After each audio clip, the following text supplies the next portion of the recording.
క్రీస్తు యేసునందున్న వారికి ఏ శిక్షా విధియో లేదు. హల్లెలూయా. శిక్ష ఎవరికి?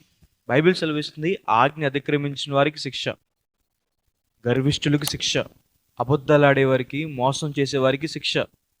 క్రీస్తు యేసునందున్న వారికి ఎందుకు శిక్షా విధి లేదంటే, క్రీస్తు ప్రభు వారు శిలువ మీద ఆ పాప శిక్షనంతా భరించారు కాబట్టి. మనం చేయాల్సిన పని ఏంటంటే, క్రీస్తు ప్రభు వారి యందు విశ్వాసం ఉంచి మన పాపాలు ఒప్పుకొని వాటిని విడిచిపెట్టాలి.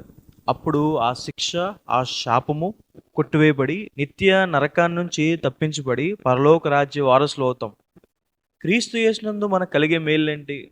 మన ప్రతి అవసరము తీర్చబడుతుందండి. అప్పుల బాధల నుంచి దేవుడు మిమ్మల్ని విడిపిస్తారు.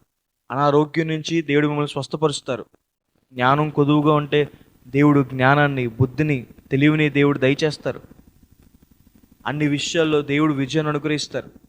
క్రీస్తు యేసునందు మనకి సమాధానం కలుగుతుందని, క్రీస్తు యేసునందు మనం భద్రపరచబడతాం, మనం కాపాడబడతాం.